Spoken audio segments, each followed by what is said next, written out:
தலைப்புக்குள்ளே உள்ள சுருக்கி வந்துக்கிறேன். ஏன்னா நேரம் வேணும், பேச வேண்டிய பெருந்தலைகள் இருக்கிறது, அவங்களுக்கு நான் வாய்ப்பு கொடுத்து ஆகணும். இதுக்கு பேர் ஆய்வுங்கிற வார்த்தைக்கு தமிழில் என்ன அர்த்தம்? ஆய்வு என்ற சொல்லுக்கு உண்மையை விளக்குவது அல்லது உண்மையை விளங்குவது என்று பொருள். இந்த இந்த இந்த அரங்கத்துக்கு பேர் ஐயா தனுசையா என்ன யோசித்து கொடுத்தாங்கன்னு தெரியலை, ஆய்வரங்கம்னு கொடுத்துருக்கிறாரு. இது ஒரு ஆய்வரங்கம் கொடுத்ததோடு மட்டுமில்லாமல் அது 2 சொல்லுகளை வேறு எடுத்திருக்கிறாரு. ஒன்று கந்தர் அனுபூதி, இன்னொன்று கந்தர் அலங்காரம். இதில் மகன் திருப்புகழ் ஆய்வரங்கள் இதில் வந்து தலைப்பு ஐயா ஏதோ திருப்புகழ் ஆய்வரங்கம் நீங்கள் இல்லை. இப்போ ஒரு சின்ன சம்பவம் நினைவு வருது. நம்ம இலங்கை ஜெயராஜ் ஒன்று ஏற்பாடு பண்ணிச்சில்ல நம்மளை வச்சு, எங்கே ஒரு கான்ஃபரன்ஸ் ஆஸ்திரேலியாவிலேருந்து டாமினேட் பண்ணி அங்கேருந்து ஸ்ரீலங்கா போய் அங்கேருந்து தட் ஹேஸ் பீன் அதில் வந்து ஐயா கந்தர் அனுபூதி பேசினார். பசுபதி வந்து கந்தர் அலங்காரம் பேசினார். திருப்புகளை பற்றி அந்த உள்ளூர் யாழ்ப்பாணத்து புலவர் ஒருத்தர் பேசுகிறார். அதில் நடுவர் இதே நடுவர் பொறுப்பு தான். அப்போ நடுவருங்கிறவர் ரொம்ப பேசக்கூடாதுன்னு அர்த்தம். ஜட்ஜி ரொம்ப பேசக்கூடாது இல்லை, ஜட்ஜி ரொம்ப பேசக்கூடாதுங்கிறதுனால நடுவருங்கிற ஒரு பொறுப்பத்தை ஆய்வு என்ற சொல்லுக்கு உண்மையை விளங்குவது அல்லது உண்மையை அறிவது என்று பொருள். அப்போ இதில் உண்மை என்ற சொல்லுக்கு தமிழில் என்ன பொருள்? உண்மை என்ற சொல்லுக்கு தமிழில் என்ன பொருள்? இல்லை, காலத்தை வென்றிருக்கக்கூடிய உகந்த தன்மையினுடைய பெயர் உண்மை. அந்த உண்மைங்கிற வார்த்தை சபாஸ் உகந்தது உகந்தது உகந்ததுங்கிற வார்த்தையிலிருந்து பிறந்ததாண்டா வார்த்தை உண்மை. அதாவது காலத்தை வென்று உகந்தது என்று நிலை நீக்கக்கூடிய தன்மை இருக்குதுல்ல, அந்த வார்த்தைக்கு பேர் தான் உண்மை. உண்மையாக சொல்கிறேன், அதை போய் என்ன பண்ணிவிட்டாங்க, சமஸ்கிருதத்தில் சத்தியமாக சொல்கிறேன்னு மாற்றிவிட்டாங்க. இந்த உண்மைங்கிற வார்த்தையே இட் ஹஸ் பின் எராடிகேட்டட். இப்போ சத்தியங்கிற வார்த்தைக்கு இவனுக்கு அர்த்தம் தெரியாது. இவனுக்கு தமிழுக்கே தமிழில் அர்த்தம் தெரியாது. அப்போ சத்தியங்கிற வார்த்தைக்கு இவனுக்கு என்ன அர்த்தம் தெரியும்? சத்தியமாக சொன்னால் as a judge I am telling, எங்கள் கோர்ட்லலாம் சத்தியமாக சொல்கிறேன்னு சொல்லுவாங்க. சத்தியமாக சத்தியமாக போய் சொல்கிறதா என்னன்னு எடுத்துக்கிறது. அப்போ சத்தியம் என்ற சமஸ்கிருத வார்த்தைக்கு தமிழில் உண்மை என்று பொருள். உண்மை என்ற சொல்லுக்கு உகந்தது என்ற காலத்தை வென்றிருக்கக்கூடிய தன்மை இருக்குது, அந்த தன்மைக்கு பேர். அதை 2 பேர் பேச இருக்கிறாங்க. ஒரு ஐயா வள்ளிக்கு வாய்த்தவனே, எனக்கு வந்து வாய்ச்சிருக்குது. நம்ம எத்தனை வீட்டில் சில நேரத்தில் பொண்டாட்டி புருஷனை பார்த்து சொல்லுவாங்க, புருஷன் பொண்டாட்டியை பார்த்து சொல்ல சனி எந்த ஜென்மாவில் என்ன பாவம் பண்ணோன்னா இது என் தலையில் வந்து விடிஞ்சிருக்குன்ட்டு சொல்கிறாங்களே இல்லையா? அப்போ வாய்த்தது என்ற சொல்லுக்கு என்ன பொருள்? அதாவது அருணகிரியார் அவர் ஒரு டெக்னிக்கல் நோகவு தெரிஞ்சவருங்க. அருணகிரி அவரை விட ஒரு சூப்பர் இன்டெலிஜென்ட் எவனும் கிடையாது. அருணகிரி பெருமானை விட அவர் என்ன சொல்றாரு, ஏன் வள்ளிக்கு வாய்த்தவன்னு போடுறாரு. நான் பாடலை சொல்லிடுவேன், ஆனால் ஐயா சொல்லணும். வேடா, அது நீங்கள் தான் சொல்லணும், உங்கள் வாயால் கேட்கணுங்கிறதா என்னுடைய ஆசை. அந்த வள்ளிக்கு வாய்த்தவன்கிற அந்த தலைப்பு ஐயாவுக்கு கொடுத்துருக்கு. கந்தர் அலங்காரத்தில் வருது. அது என்ன உதிரியில் வருது, 100க்குள்ளே வரல, 107 வருது. அது இல்லையா? அது சலங்கானும் வேந்தர் தமக்கு அஞ்சார், யமன் சண்டைக்கு அஞ்சார். அது 100ஓட அது முடிஞ்சிருது. இது இருக்குது மனசில் இருக்குது சாமி. அது நான் சொல்லக்கூடாதுங்கிறதுக்காண்டி மேடை நாகரிகம் கருதி நான் அதை சொல்ல. அது என்ன இருந்தாலும் நீங்கள் பேசணும், அங்கே கேட்கணும். அந்த வாய்ப்பு உங்களுக்குன்னு உள்ளது. அதுக்குள்ள அதே போல் சும்மா இரு, சும்மா இருயா. அப்போ இது வந்து கந்தர் அனுபூதியில் முருகன் தன்னை பார்த்து சொன்னதாக சொன்ன வார்த்தை. அது ஏன்டா சும்மா போட்டு டிஸ்டர்ப் பண்ணிட்டு இருக்கிறேங்கிறோம்ல. அப்போ சும்மா என்ற சொல்லுக்கு என்ன பொருள்? இதுக்கு தாய்மானவர் தான் டெஃபினேஷன் கொடுக்குறாரு. தாய்மான பெருந்தகை வணக்கம் வணக்கம் வணக்கம். தாய்மானவர் தான் இதுக்கு. தாய்மானவர் எங்கள் ஊரில் சமாதி, ராமநாதபுரத்தில் எங்கள் ஊரில் சமாதி தாய். இப்போ அருணகிரியாருடைய மாணவர்கள் சொல்லி இப்போ ஒன்றொன்றுக்கு வாரிசு கண்டுபிடிக்கிறோம் இல்லையா? இப்போ தேவாரம் திருவாசகம் படித்து அவனுக்குள்ள அதனால் உருவானவர்கள் யாருன்னு சொல்ல முடியலையே. ஆனால் திருப்புகழ் படித்து அருணகிரியாரை படித்த அத்தனை பேர் சாமியார் ஆயிட்டாயா. தாய்மான சாமியில் இருந்து தாய்மான சுவாமிகள்லேருந்து நேற்று மறைந்த பாம்பன் சுவாமிகள்லேருந்து நேற்று மறைஞ்ச வாரியார் சுவாமிகள் வரைக்கும் ஒன்று என்ன உன் ஜீவன் சிவச்சொரூபமான தேரி நீ என்பதற்று நான் என்பதற்று என் உனோடு கலந்த உயிர் என்பதற்று வெளிஞான பரபிரம்ம ஒளி மீதே தமிழை எங்கேயோ விட்டுட்டு போயிருக்காயா. அது நம்ம அது தேடாமல் விட்டுட்டா. நீ என்பதற்று நான் என்பதற்று என் உனோடு கலந்த உயிர் என்பதற்று வெளிஞான பரபிரம்ம ஒளி மீதே மகிழானந்த சித்தியோட நாளுங்கழிக்க வர வேணும். தன்னந்தனி நின்றதும் தானும் அறிய இன்னும் ஒருவருக்கு இசைவிப்பது அதுவோ. என்ன மாதிரி இந்த தமிழுக்கு நாங்கள் சேது சீமையை சேர்ந்த மகன்க, நாங்கள் பாண்டி நாட்டுக்காரங்க. எங்கள் ஊரில் திருவுத்திரோசமங்கை, அங்கே ராமேஸ்வரம், அப்புறம் மற்ற இடங்களுக்கெல்லாம் சாமி போய் பல பாடல்கள் பாடிக்கிறாங்க. ஆக சும்மா இருங்கிற வார்த்தை, இரு என்ற சொல்லுக்கு தமிழில் என்ன பொருள்? இருந்தபடி இருங்கள்ங்கிறாரு கந்தரலங்காரத்தில். தடுங்கோள் மனதை விடுங்கோள் வெகுளியை என்று தானமன்றி இடுங்கோள். இருந்தபடி ஐயா என்ன நினைச்சியா இந்த வார்த்தையை போட்டு? அருணகிரி உனக்கு ஏதாவது நாங்கள் படித்து பார்க்குறோம், எங்களுக்கு புரியலையே ஐயா. இருந்தபடி அப்போ இரு என்ற சொல்லுக்கு, அப்போ சும்மா இரு என்ற அந்த இரு என்ற சொல்லுக்கு என்ன பொருள் என்பதை தம்பி மாது அவர்களும் 2 பேருக்கு 2 இவ்வளவுக்கும் பாருங்க, லட்சக்கணக்கில் வரிகளை எழுதி வச்சுட்டு செத்துருக்கிறான் இந்த தமிழை. அதில் 2 வரி தான் எடுத்திருக்கிறாரு ஐயா தரிசு. ஒரு வரி வள்ளிக்கு வாய்த்தவன், அது கந்தர் அலங்காரம். இன்னொரு வரி சும்மா இரு, அது கந்தர் அனுபூதி. இது அனுபூதி, அது நிலை வேறுபாடுகள், டெவலப்மெண்ட் நிலை வேறுபாடுகள். இது எந்த பந்தலில் நடக்குது? இதுக்கு இந்த பந்தல் பேர் என்ன? கூற்றுவனாயர். யார் அந்த ஆளு? Who is that man? Kootruva Nayanar யார்? அவன் நாயனார் அந்தஸ்தில் இருக்கிறான். அவன் சோழ சீமைகள், சோழ மன்னர்கள் அழிந்து பொழிந்ததற்கு பிறகு, தானே ஒரு தனிப்பெரும் தலைவனாக அந்த சோழ சீமையை ஆண்டு வந்ததற்கு பிறகு அவன் எவன் எதிர்க்கின்றான, எதிர்க்கிறவனுக்கு யமனா நிற்பானா. அதனால் அவனுக்கு கூற்றுவன்னு பேர் அந்த நாயனாருக்கு. அவன் என்ன பண்ணா, சிதம்பரம் தீட்சிதர்கள்ட்ட போய் நீங்கள் நடராஜார்கிட்ட அந்த சோழ மணிமுடியை எனக்கு சூடணும்னு சொல்லி தீட்சிதர்கள்ட்ட கேட்குறான். தீட்சிதர்கள் என்ன சொல்லிட்டாங்க, இந்த பாரு லுக் அவுட், நோட்டீஸ் விட்டுருவேன். இந்த தீட்சிதர்கள் என்ன சொல்கிறாங்க, இந்த பார் அது சோழ பரம்பரைக்கு உள்ள மகுடம், அதை உனக்கு வைக்க முடியாதுன்னு சொன்ன உடனே உனக்கு ஒழிச்சிடுவேண்டான்னு இவனுக்கு பயந்துக்கிட்டு நாட்டை விட்டு போய் தான் கேரளாவில் நம்பூதிரியாக மாறுறான். இன்றைக்கி கேரளத்தில் இருக்கக்கூடிய நம்பூதிரிமார்கள் இங்கேருந்து மைக்ரேட் ஆன ஆளுங்க. அதுக்கப்புறமேல ஒரு காலம் கடந்ததுக்கப்புறம் மறுபடியும் இங்கே ரெஸ்டோர் ஆகிற சிதம்பரத்துக்கு. அந்த கூத்துவ நாயனார் என்ன பண்ணா, அவனுடைய கனவுல நடராஜா தோன்றி ஓரொருகால் எம்பெருமான் என்றென்றே நம்பெருமான் சீரொருகால் வாயோவாள் சித்தம் கழிகுறங்க இந்த நடராஜர் அவனுக்கு காட்சி கொடுத்துட்டே, அரசு பதவி இதெல்லாம் வெங்காயண்டா, அது இன்னைக்கு வரும் நாளைக்கு போகும், அதை பற்றி அரசு பதவியை பற்றி மனசை விடாத, நீ என்ன சிந்திடான்னு சொன்ன உடனே அந்த நடராஜர் தன்னுடைய கனவுல தோன்றி சொன்னதுலேருந்து எல்லா ஆட்சியை விட, அரசியல் ஆட்சியை விட உன்னுடைய அருளே பெருசு என்று அந்த சிந்தனையோடு வாழ்ந்து தன் ஜீவனை சிவமாக்கிய காரணத்தினால அவன் ஒரு நாயனார் அந்தஸ்து பெறான். அந்த நாயனார் நிழலில், எந்த நாயனார் நிழலில்? கூற்று நாயனாருடைய. இது பார்த்தீங்களா ஒரு டெவலப்மெண்ட்டு. முந்தியெல்லாம் ஐயா ஓலை போட்டு வச்சுருக்கிறீங்க, நீங்கள் ஓலை போட்டு வச்சுருந்த காலத்துலேருந்து இந்த வேலை பார்த்துக்கிட்டு இருக்கிறேன். இன்றைக்கி என்னென்னா இது எனக்கு கண்குளிர நான் பார்க்குறேன் ஐயா, கண்ணாட பார்க்குற. இவர் எவ்வளோ சிரமப்பட்டிருக்கிறார், எவ்வளோ சிரமப்பட்டு 72 வருஷமாக அதை பிள்ளைய காப்பாற்றுற மாதிரி இந்த மன்றத்தை காப்பாற்றிட்டு வராதுன்னு சொன்னால் இவர் நீங்கள் செய்த புண்ணியம், ஒரு நல்ல மகனை நீங்கள் பெற்றிருக்கிறீங்க. தமிழுக்கு ஒரு நிழல் கண்டுட்டமே. எங்கே ஒரு தமிழனுக்கு நிழல் கண்டு? எங்கேயா தமிழனுக்கு நிழல் கண்ட? எல்லாரும் வெவ்வேறு டிசைனில் இருக்குதே தவிர, எங்கேருந்து எங்கேயோ இருந்து வந்தவங்களுக்கு நிழல் கண்டிங்க. ஆனால் இங்கே பிறந்தவனுக்கு இப்போ தானே நிழல் கண்டிருக்கிறீங்க. மணிமண்டபம் இப்போ தானே உருவாக்கி இருக்கிறீங்க. அந்த மணிமண்டபத்தில் சந்த மாளிகை ஒன்று உருவாக்கிட்டு வருது. அந்த சந்த தமிழ் இருக்குது.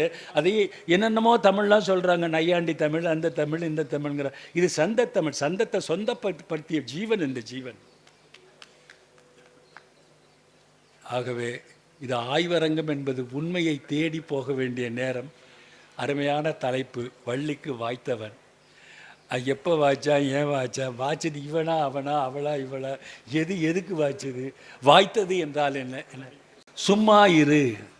இந்த இரு என்ற சொல்லுக்கு என்ன பொருள்? முதல்ல சும்மாங்கிற வார்த்தைக்கு சும்மா டே டிஸ்டர்ப் பண்ணாத சொல்கிறேன். அப்போ சும்மா என்ற சொல்லுக்கும் இரு என்ற சொல்லு, இது கூட அருணகிரியார் வார்த்தை இல்லை, முருகன் சொன்னதாக அருணகிரியார் ரிப்பீட் பண்ண வார்த்தை. Why it has been repeated by mister Arunagirinathar as if it has been referred by him in those circumstances. That should be explained by mister Madhu வந்து எனக்கு ஒரு உடன்பிறவாத சகோதரன் மாதிரி. அவங்க தலைப்பை நிறைவு செய்யும்படி கேட்டுக்கொள்கிறேன். நன்றி, வணக்கம். ஆடும் பரிவேல் அணி சேவல் என பாடும் பணியே பணியாய் அருள்வாய், தேடும் கைமா முகனைச் செருவில் சாடும் தனியானே சகோதரனை. இப்படி சான்றோர் பெருமக்கள் எல்லாம் இந்த மேடையில் வீற்றிருக்கிறார்கள். எனக்கு ஒரு பெரிய பெருமை என்னென்னா, நான் எந்த ஊர் போனாலும், எந்த ஊர்னு சொன்னால் உலகத்தோட எந்த ஊர் போனாலும், சமீபத்தில் நான் அமெரிக்கா போயிருந்தேன். அங்கே கலிஃபோர்னியாவில் பேசும்போது ஒருத்தர் என்கிட்ட நான் யார் தெரியுமா அப்படின்னாரு. என்னை கட்டி பிடிச்சி அழுதுட்டார் அவர். ஏன்னு கேட்டேன். நான் உங்கள் அப்பாகிட்ட படித்தேன் அப்படின்னாரு. சிங்கப்பூர் போயிருந்தேன். அங்கே பேசும்போது அப்படி தான் ஒருத்தர் என்னை ஆற தழுவி நான் உங்கள் அப்பாகிட்ட படித்தேன் அப்படின்னாரு. இது நாள் வரைக்கும் தெரியாது இன்றைய நிகழ்ச்சியுடைய தலைவர் எங்கள் அப்பாகிட்ட படித்தாருன்னு. அது இங்கே தான் தெரிஞ்சுது. இப்படி எந்த ஊருக்கு போனால், அதாவது எனக்கு எப்படின்னு கேட்டால், எல்லா ஊர்லேயும் அப்பாவுக்கு தானே பையனால் தொல்லை வரும், எனக்கு மட்டும்தான் அப்பாவால் தொல்லை. என்னால் அவருக்கு தொல்லையே இல்லை, ஆனால் அவரால் எனக்கு போகிற பக்கம்லாம் தொல்லை.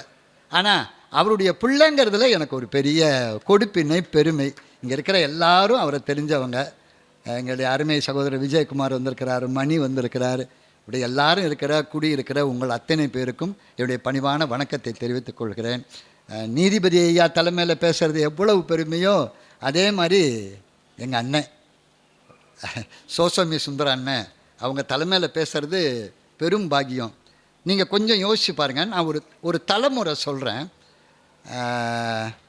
காரைக்குடி சா கணேசன், எங்கள் ஐயா கம்பன் அடிப்பொடி, தமிழ்கடல் ராய சொக்கலிங்கனார், தேப்போ மீனாட்சி சுந்தரம், இதெல்லாம் ஒரு பரம்பரை. பாக்கி சக்கலாநிதி, கீவா ஜெகநாதன், இப்படி ஒரு பரம்பரை மேலே. இது ஒன்று. அதுக்கப்புறம் ஆசா ஞான சம்பந்தம், அதோடு சேர்த்து சொன்னால் மதுரை எஸ் ராமகிருஷ்ணன், வாரியார் சாமி, இப்படி ஒரு பரம்பரை. அடுத்து வந்தால் என்னுடைய தந்தையார் பேராசிரியர் ராதாகிருஷ்ணன், நாவுக்கரசர் சோ சத்தியசீலன், ஆய்வுரை திலகம், அறிவொளி, இப்படி ஒரு பழக்கம். அது 4வது தலைமுறை. அதுக்கப்புறம் 5வதாக எடுத்துக்கிட்டிங்கன்னா கம்பபாரதி இலங்கை ஜெயராஜ் அவர்கள், அப்புறம் நான், இப்படி எங்களோட தலைமுறை. இது 5வது தலைமுறை. இந்த 5 தலைமுறையில் இருக்கிற எல்லாரோடையும் பேசின ஒருத்தர் இந்த மேடையில் உண்டுன்னா அது எங்கள் அண்ணன் சோசோமி சுந்தர அண்ணன் தான். காலம் கடந்தும் மக்கள் மனத்திலே நிற்கிற அருமையான செய்திகளை எடுத்து சொல்கின்ற பக்குவம் இப்போதைக்கு தமிழ்நாட்டில் ஒருத்தருக்கு இருக்குது அப்படின்னா, இந்த பரம்பரையே தெரிஞ்சவர் அப்படின்னு சொன்னால் அது ஒருத்தர் தான். அது பொற்கிழி கவிஞர் எங்கள் அருமை அண்ணன் திரு சோசோமி சுந்தரம் அவர்கள். அவங்க அருகில் உட்காந்து பேசுறதுங்கிறதெல்லாம் நான் செய்த பூர்வ ஜென்மத்து புண்ணியம். அதே மாதிரி வாரியார் சாமி. எனக்கு என்னோட தலைப்பு அனுபூதி, அண்ணனோட தலைப்பு அலங்காரம். இந்த அனுபூதியை பற்றி அலங்காரத்தை பற்றி நினைக்கும் போதெல்லாம் எங்கள் ஊரில் திருமுறை செல்வர் மு கணபதின்னு இருந்தாங்க. இங்கெல்லாம் நிறைய பேசியிருக்காங்க. அவங்க சொன்னது ஒரு செய்தி எனக்கு நினைவுக்கு வருது. இங்கே இருக்கிறவங்களுக்கு மாலை நேரத்தில் யாராவது வந்திருந்தால் அப்போ நான் சொல்லியிருப்பேனோ என்னமோ எனக்கு தெரியல. இருந்தாலும் இந்த தலைப்பை பார்த்தோன்னே எனக்கு அது தோணுச்சு. மு கணபதி ஐயாவை நம்ம வாரியார் சாமி கூப்பிட்டு ஒரு நிகழ்ச்சியில் பேச சொல்லியிருக்கிறாங்க. வாரியார் சாமி அந்த நிகழ்ச்சிக்கு தலைமை. மு கணபதி பேசி முடித்து எல்லாம் முடித்த உடனே அமைப்பாளர் கவர் கொடுப்பாங்க இல்லையா, அது மு கணபதி கையில் கொடுத்துருக்குறாங்க. வாரியார் சாமி என்ன பண்ணியிருக்காரு, அந்த அமைப்பாளரை பார்த்து இன்றைக்கி என்ன ஆயிருக்கு அப்படின்னு கேட்டிருக்காங்க. என்ன ஆயிருக்குன்னா கவரில் எவ்வளவு பணம் பேச்சுக்குன்னு அர்த்தம். என்ன ஆயிருக்கு அப்படின்னு அதை எப்படி சொல்கிறது? எல்லாரும் முன்னாடியும் சொல்ல முடியுமா அமைப்பாளர்? அதனால் அவர் என்ன சொன்னார், குறிப்பாக சொன்னார், அனுபூதி ஆயிருக்கு அப்படின்னார். அனுபூதினா 51 பாட்டுன்னு அர்த்தம், 51 ரூபான்னு அர்த்தம். வாரியார் சாமி சொன்னாராம், என்னமா இருந்தது பேச்சு இன்னைக்கு, நல்லா இருந்தது, ஏன் அலங்காரம் பண்ணி பார்க்கறது அப்படின்னாராம். அலங்காரம் 108, அதாவது இன்னொரு பணம் சேர்த்து கொடுங்க அப்படின்னு. அதாவது சார், சான்றோர் பெருமக்கள் அவங்க பேசுகிற பேச்சு இருக்கு பாருங்க, அந்த பேச்சில் கூட இனிமை இருக்குங்க. அந்த சொல்லில் வசவு சொல்லோ கடுமையான சொல்லோ எதுவும் இருக்காது. பேசுகிறது அனைத்தும் இறைவனை நினைத்தே பேசுகிற பேச்சாக அந்த பேச்செல்லாம் இருக்கும். அப்பேற்பட்ட நேரத்தில் உங்களோட நான் சும்மா இருன்னு ஒரு 3/4 மணி நேரம் பேச போகிறேன். சும்மா இரு, ஆனால் பேசணுமே, என்ன சொல்கிறது? சும்மா இருன்னு சொல்லிட்டு தான் சாமி அதுக்கப்புறம் பாடியிருக்கிறாரு, ஏகப்பட்ட பாட்டு பாடியிருக்கிறாரு, 51 பாட்டில். அப்போ சும்மா இரு அப்படின்னா என்ன? அந்த பாட்டை நீங்கள் யோசித்து பார்க்கணும். கந்தர் அனுபூதியில் அது ஒரு அற்புதமான பாட்டு. செம்மான் மகளை திருடும் திருடன் பெம்மான் முருகன் பிறவான் இரவான் சும்மா இரு சொல் அரு சொல் அற என்றலுமே அம்மா பொருள் ஒன்றும் அறிந்திலனே. அம்மா அப்படிங்கிற சொல்லு வியப்பு. அது என்னன்னு சொல்றது? நீ சொன்னதோட பொருள் என்ன? நான் யோசிச்சு பார்க்குறேன், எனக்கு வியப்பு தான் மேலிடுது. அதை என்னன்னு என்னால் சொல்ல முடியல. அம்மா பொருள் ஒன்றும் அறிந்திலனே. எங்கள் அப்பா இதை சொல்லுவாங்க, ரொம்ப அழகாக சொல்லுவாங்க, அம்மா பொருள் ஒன்றும் அறிந்திலனேன்னு வியப்பு, மா பொருள் ஒன்றும் அறிந்திலனே அப்படின்பாக என்னுடைய தந்தையார் அதை பிரித்து அம்மா பொருள் ஒன்றும் அறிந்திலனே அப்படின்னு சொல்லுவாங்க. அப்போ இந்த பாட்டு எப்படி தொடங்குது பாருங்க, செம்மான் மகளை திருடும் திருடன். முருகப்பெருமான என்ன சொல்றாரு? திருடும் திருடன். நீங்க யோசிச்சு பாருங்க, ஆண்டவனை திருடன்னு சொல்லலாமா அப்படின்னு நமக்கு ஒரு கேள்வி வரும். ஆண்டவனை திருடன்னு சொல்றாங்களே, இதுக்கு பேரு அசதியாடல்னு தமிழ்ல ஒன்று உண்டு. அசதியாடல். அந்த அசதியாடலுக்கு என்ன பொருள்னு கேட்டா, ஆண்டவனோட பெருமையை சொல்ல வரும்போது அதை கேலியும் கிண்டலுமா சொன்னா கூட அதில் ஆண்டவனுடைய பெருமை இருக்கும்னு அர்த்தம். அதுக்கு தான் அசதி ஆடல்னு பேரு. இதில் எப்படி அசதி ஆடுறார் பாருங்க, திருடும் திருடன். முருகப்பெருமான் மட்டுமா திருடன்? முருகப்பெருமானோட அப்பாவே யாருன்னார், அவரும் திருடன் தான். ஏன்? என் உள்ளம் கவர் கல்வன் அப்படிங்கிறார். தோடுடைய செவியன் விடை ஏறி ஓர் தூவென் மதிசூடி காடுடைய சுடலை பொடி பூசி என் உள்ளம் கவர் கல்வன். அவங்க அப்பா கல்வன். அப்பா கல்வனா இருந்தா பிள்ளையும் கல்வன். அதனால்தான் செம்மான் மகளை திருடும் திருடன். அப்ப முருகப்பெருமான திருடன்னு சொன்னா அவங்க அப்பாவை கல்வன்னு சொல்றாங்களே, சரி அது மட்டுமான்னு கேட்டார். இல்லை இல்லை, அவனுக்கு மாமா இருக்காரு பாரு, அவரும் திருடன். அவங்க மாமாவும் யாரு? திருடன். ஏன்? அவன் தான் ஒவ்வொரு ஆயர்பாடியில் ஒவ்வொரு வீடாக போய் தயிரையும் வெண்ணையும் திருடி திருடி தின்னவன். அப்போ ஒட்டு மொத்தத்தில் என்னாச்சு தான், குடும்பமே திருட்டு குடும்பம் அப்படின்னு ஆகிப்போச்சு. இப்போ இப்படியெல்லாம் கேட்டால் எப்படி இருக்கும்? பாம்பன் சுவாமிகள் ஒரு பாட்டில் சொல்கிறார் பாருங்க, நான் சொல்ல, பாம்பன் சுவாமி சொல்ற, கோ தயிர் வெண்ணெய் திருடன் மால் மருகன். அவன் யாரு? அந்த திருமாலோட மால் மருகன். அவன் வீடு வீடாக போய் அதை திருடினா, இந்த வெண்ணையை திருடினது இருக்கு பாருங்க, அந்த அழகு இருக்கு, அதை பற்றி பேசுகிற பேச்சு இருக்கு, அது எவ்வளவு அழகு. யசோதை என்ன பண்ணுறா? தயிர் கடையறா. தயிர் கடையும் போது கடைய கடைய கடைய கடைய அந்த வெண்ணெய் திரண்டு வந்து மேலே நிற்கிது. கண்ணன் வந்து எட்டி பார்த்தான். எட்டி பார்த்த உடனே யசோதைக்கு தெரிஞ்சு போச்சு, இந்த வெண்ணெய்க்காக தான் வந்திருக்கான்னு. இப்போ யசோதை சொன்னா, ஓடி போயிடு இங்கேருந்து, இங்கே நிற்காத. ஏம்மா அப்படின்னா, உள்ளுக்குள்ள பூதம் இருக்கு. எங்கம்மா இருக்கு? இந்த பாரு, வெள்ளை நிறத்தில் இருக்கு, அது ஒன்று விழுங்கிடும் அப்படின்னு.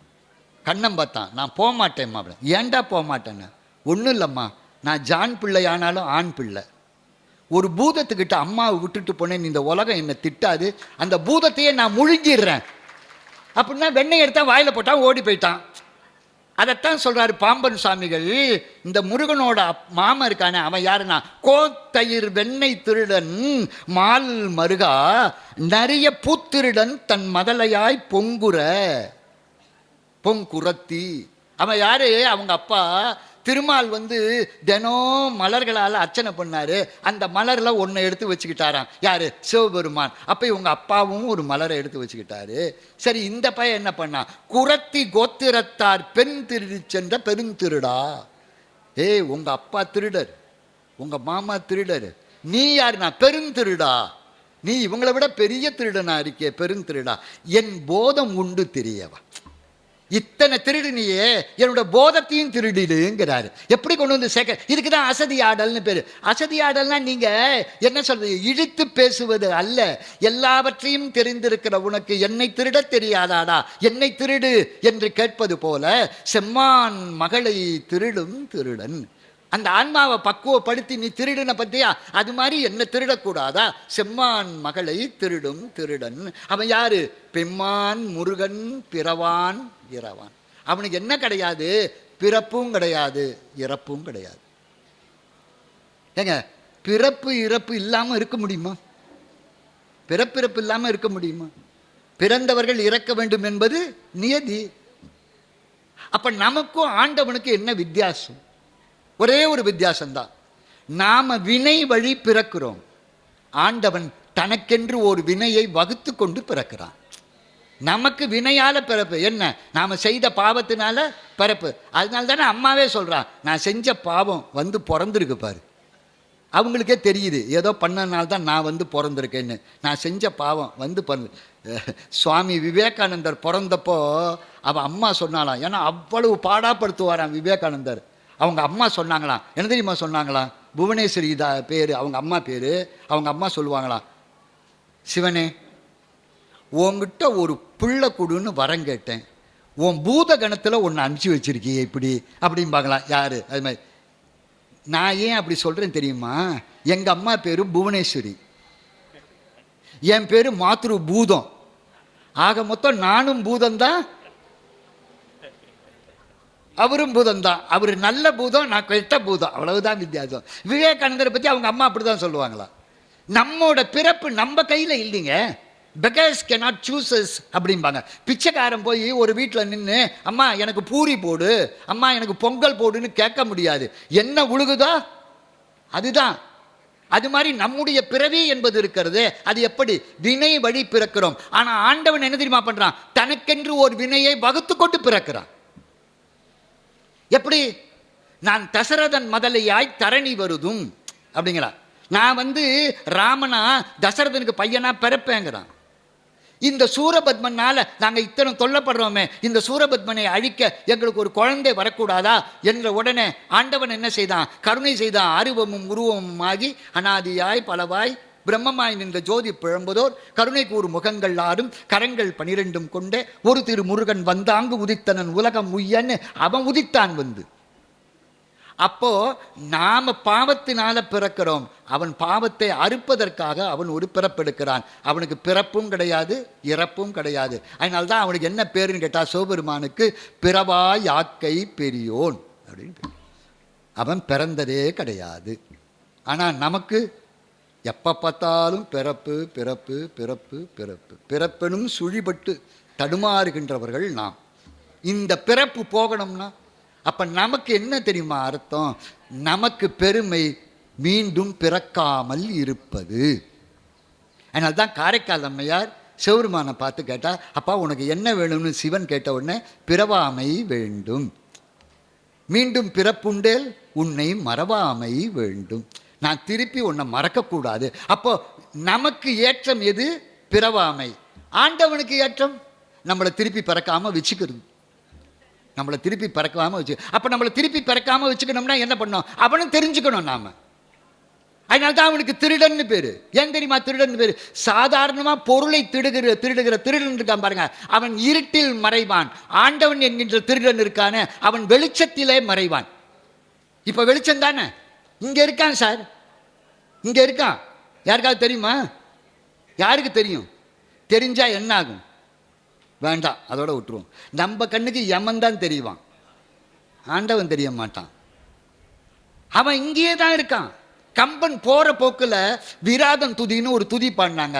அதை போற போக்குல ஒரு வார்த்தை சொன்னான் பாருங்க, 100 கண்ணுக்குட்டியை நிறுத்தி வச்சு ஒரு பசுமாட்டை அவுத்து விட்டா அந்த பசுமாடு நேர தன் கண்ணுக்குட்டிக்கிட்ட தான் போகும். 100 பசுமாடை நிறுத்தி வச்சு கண்ணுக்குட்டி அவுத்து விட்டா அது தன் தாய்கிட்ட தான் போகும். ஒரு கண்ணுக்கு தெரியுது, ஒரு தாய்க்கு தெரியுது எது தன் கன்று எது தன் தாயின்னு. ஆனால் பாரு, நீ இங்கேயே தான் இருக்க, உங்களை எனக்கு தெரியலையேன்னு ஒரு விராதம் துதி, ஒரு அற்புதமான பாட்டு. தாய் தன்னை அறியாத கன்று இல்லை, ஆயும் தன் கன்றை அறியும், உலகின் தாயாகி ஐய நீ அரிதி எப்பொருளும், அவை உன் நிலை அறியா. ஆண்டவா, எங்கள் எல்லார பற்றியும் உனக்கு தெரிஞ்சிருக்கு, ஆனால் உன்னை பற்றி தான் எங்களுக்கு தெரியலையே. அதனால தான் அவன் என்ன பண்ணுறான்னு கேட்டால், இந்த இருட்டிலே ஆண்டவன் மறைந்திருக்கிறான், அதை பார்க்கக்கூடிய பக்குவம் நமக்கு இல்லை. ஆனால் அந்த பக்குவத்தை அருணகிரிநாதருக்கு அவன் அருளினானாம் முருகப்பெருமான். எப்படி? செம்மான் மகளை திருடும் திருடன் பெம்மான் முருகன் பிறவான் இரவான். அவன் என்கிட்ட வந்து ஒன்று சொன்னான், சும்மா இரு. சும்மா இருன்னு சொன்னான். அந்த சும்மா இருக்கிறது எவ்வளவு கஷ்டம் தெரியுமா?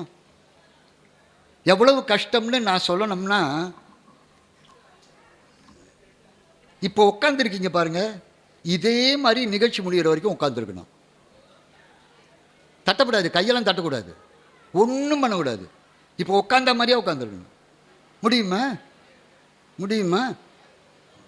சரி, வேண்டாம், இந்த நிகழ்ச்சி பூரா உட்கார வேணாம். நான் வேணா ஒரு 2 நிமிஷம்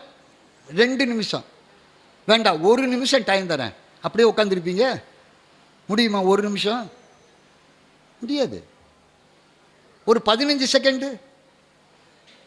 செகண்டு உட்காந்துருக்கலாம், இருந்தாலும் முடியாது. ஏன்? எவ்வளோ கஷ்டம் தெரியுமா? அடுத்தது இன்னொன்று, வாய் சும்மா இருக்குமா? சும்மா இருக்காது. அப்போ இந்த சும்மா இருங்கிறதுக்கு இருக்க, இது எல்லாத்தையும் விட மேலே இன்னொன்று இருக்கு, மனசு. அது சும்மா இருக்குமா? இது 2ம் சும்மா இருந்தாலும் அது சும்மா இருக்காது. இருக்க விடுமா? இருக்க விடாது. இன்னொன்று சொல்லட்டுமா? தூக்கத்தில் கூட மனசு சும்மா இருக்கா? இல்லையே. எப்போ கனவு வருதோ அப்போவே மனசு என்ன பண்ணுதுன்னு அர்த்தம், வேலை பார்க்குதுன்னு அர்த்தம். அப்பையும் சும்மா இல்லையே. இந்த உலகத்தில் மனுஷன் எப்போ தெரியுமா நல்லவனாக இருக்கான்? தூங்கும்போது மட்டும்தான். ஏன்? அப்போ தான் மற்றவனுக்கு தொந்தரவே பண்ணுறதில்ல. முழிச்சுக்கிட்டான், அவ்வளவுதான். அப்போ எப்போ தான் சும்மா இருக்கிறது? இந்த உடம்பால். இங்கே பாருங்க, இப்போது நான் நிறைய வேலை செய்கிறேன், வேலை செஞ்சால் உடம்பு களைப்பாகுதா இல்லையா? அப்போ ஓய்வு எடுக்கலாம், தப்பு இல்லை. சில பேர் ஒன்றுமே செய்யாமையே ஓய்வு எடுக்கிறான், அதுக்கு சோம்பேறித்தனம்னு பேர். உழைக்கிறவன் ஓய்வு எடுக்கலாம், ஏதாவது ஒன்றுமே செய்யாமல் இருக்க சோம்பேறித்தனம்னு பேர். ஞானிகள் அவங்க எதுவுமே செய்யறதில்ல, அது ஒரு ஞான நிலை. அந்த நிலையை சொன்னானாமா யாரு? முருகப்பெருமான் அருணகிரிநாதருக்கு. சும்மா இரு, அதாவது மொழியால, வாயால, சரி, அப்புறம் இந்த உடம்பால, இதெல்லாம் கடினம் இல்லை. எது தெரியுமா கடினம்? இந்த மனசால சும்மா இருக்கிறது கடினம். முருகப்பெருமான் எனக்கு அந்த மோன நிலையை சொல்லிக் கொடுத்தான். சும்மா இரு, சொல் அற என்றலுமே. அந்த மோன நிலை இருக்கே, அந்த மோன நிலையை அடைவதற்குத்தான் பாடுபட வேண்டும். அதை வேற ஒரு இடத்துல சொல்றாரு, ஆசா நிகழம் துகளாயின பின் பேசா அனுபூதி பிறந்ததுவே. என்னுடைய ஆசைங்கிற விலகு அறுபட்ட உன்னையே எனக்கு ஒன்று வந்தது, என்ன? பேசா அனுபூதி பிறந்ததுவே. பேசாத அந்த அனுபூதி நிலையை நான் அடைந்தேன். அப்போ சும்மா இரு என்று சொன்னால் உடலால் மட்டும் சும்மா இருப்பது இல்லை, மொழியால் மட்டும் சும்மா இருப்பது இல்லை, நம்முடைய மனத்தாலும் சும்மா இருக்க வேண்டும். அந்த நிலையை அடையிறது தான் உத்தமமான நிலை. அதனால்தான் மகாகவி பாரதி சொன்னால், பேசுவதால் பயனில்லை, பேசுறதுனால ஒரு பலனும் கிடையாது. இந்த உலகத்திலேயே கஷ்டமானது எதுன்னு கேட்டால் மனசால பேசாமல் இருக்கிறது. அதனால்தான் தொண்டர் அடிப்பொடி ஆழ்வார் திருவரங்கத்தில் இருக்கிற பெருமானை பார்த்து ஒரு அருமையான பாட்டு பாடியிருக்கிறார். அந்த பாட்டில் திருவரங்கமே வராது, ஆனால் அவனை பார்த்து அதுக்கு திருமாலைன்னு பேர். ரொம்ப அற்புதமான பாட்டு. என்ன சொல்கிறார் பாருங்க, பேசிற்றேன் பேசின் அல்லால் பெருமை ஒன்றும் உணரல் ஆகாது. பேசுறதுனால அவனுடைய பெருமையெல்லாம் புரிஞ்சிக்க முடியாது. ஆசற்றார் தங்கட்கெல்லாம் அரியன் ஆவானும் அல்லன். குற்றமற்றவர்களால் அவன் அறிந்து கொள்ள முடியுமா? முடியும். அப்போ என்னதான் பண்ணுறது? மாசற்றார் மனத்துளானை வணங்கி நாம் இருப்பதல்லால் பேசித்தான் ஆவதுண்டோன்னு அவர் கேட்டார். அப்படி மாசில்லாத மோனமான நிலையை எனக்கு அருளிய முருகப்பெருமான் அவனை குறித்தே பேசுகிற ஒரு பாக்கியத்தை தந்தான். எப்பொழுது அந்த மோன நிலை வரும் என்றால், எப்பொழுது ஆண்டவனே நினைக்கிறோமோ, எல்லாம் அவனால் வந்தது, யாம் ஓதிய கல்வியும் எம் அறிவும் தாமே பெற வேலவர் தந்ததனால் என்று அனைத்தும் இறைவன் தந்தான் என்று அவனுக்கே நாம் அர்ப்பணித்து விட்டால் அனைத்தையும், அப்பொழுது ஒரு மோன நிலை நமக்கு கிடைக்கும். அந்த சும்மா இரு நிலையை எனக்கு தந்தவா, அதனுடைய பொருளை விவரி என்றால் என்னால் எப்படி விவரிக்க முடியும் என்று சொன்ன அந்த அற்புதமான வாசகத்தை நான் இந்த நேரத்திலே சொல்லி, பேசாத மோன நிலை பெற்றவருக்கே நுண் அருளாம் வாசாம கோசரம்தான் வாய்க்கும் பராபரமே என்று தாய்மான சுவாமி இதனை மிக அற்புதமாக சொல்லியிருக்கிறார் என்று சொல்லி, வாக்கால் மெய்யால் மனத்தால் சும்மா இருக்கிற நிலையை ஆண்டவன் அருளிய அற்புதமான பதத்தை அருணகிரிநாத பெருமான் சும்மாயிரு என்ற சொல்லில் நமக்கு தந்தார் என்று சொல்லி இந்த நல்ல வாய்ப்புக்கு நன்றி கூறி விடைபெறுகிறேன். நன்றி. பெரியோர்களே, இதுவரைக்கும் சும்மா இருந்து கேட்டோம். இந்த சும்மா என்ற வார்த்தை அது ஒரு தமிழுக்கு சொந்தமில்லாத சொல். இரு என்ற சொல்லுக்கு என்னன்னு கேட்டால், நெத்திக்கு நேரே புருவம் வத்தி உற்று பார்க்க ஒளிவிடு மந்திரம் பற்றுக்கு பற்றாய் நின்று பரமன் நடம் செய்யும் சிற்றம்பலம் இருக்கு இல்லையா, நீ வேறு எனாது இருக்க நான் வேறு எனாது இருக்க, நேராகன்னு ஒரு வார்த்தை போடுவார். இந்த நேராகன்னு ஒரு வார்த்தை போட்டிய என் தெய்வமே, இந்த நேராகங்கிற வார்த்தை இன்னைக்கு எத்தனை பேர்கிட்ட நேர்மை இருக்குது, இதுலையுமே நேர்மையை தெரியலையே. ஆக அந்த இரு என்ற சொல்லுக்கு நெற்றிக்கு நேரே புருவமத்தி உற்று பார்க்க ஒளிவிடு மந்திரம், அந்த மதிமண்டலத்தில் ஜீவன் வேறு சிவன் வேறு என்று இல்லாமல் ஏகமாக இருக்கக்கூடிய நிலை, ஏகமாக இருக்கக்கூடிய நிலை.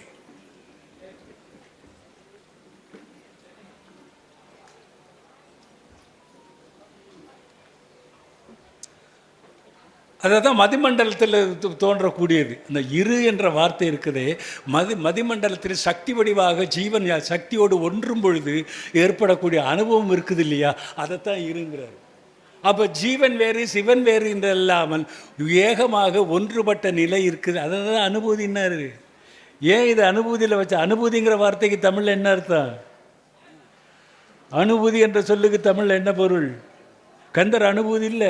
இந்த இது வர்றது கந்தர் அனுபூதியில் வருது. அனுபூதி என்றால் என்ன? அதில் என்ன சமஸ்கிருத தமிழை தின்னுட்டு போயிடுச்சியா?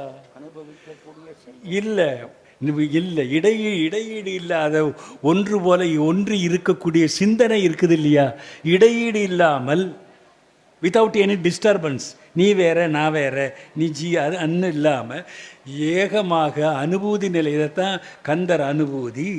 கந்தனை இடையீடு இல்லாமல் ஒன்று போல நினைத்திருக்கக்கூடிய தன்மை இருக்குது இல்லையா, இதுக்கு பேர் தான் அனுபூதி. இந்த அனுபூதியில் வந்திருக்கக்கூடிய சும்மா இது என்ற சொல், இரு என்பது நீ வேறு நான் வேறு என்பது இல்லாமல் மதிமண்டலத்தில் பராசக்தியோட ஜீவன் ஒன்றி இருக்கக்கூடிய நிலையை நீ பெற வேணும் என்பதற்காக தான் இந்த ஊரில் ஐயா சார் இரு என்ற சொல்லுக்கு, ஏன்னா அதுக்குள்ள அவர் யோக மார்க்கத்துக்கு யோக மார்க்கமும் பேசுகிறாரு, சரீர மார்க்கத்துக்கு சரீர மார்க்கமும் பேசுகிறார், எல்லா மார்க்கத்தையும் சாமி பேசுகிறாங்க.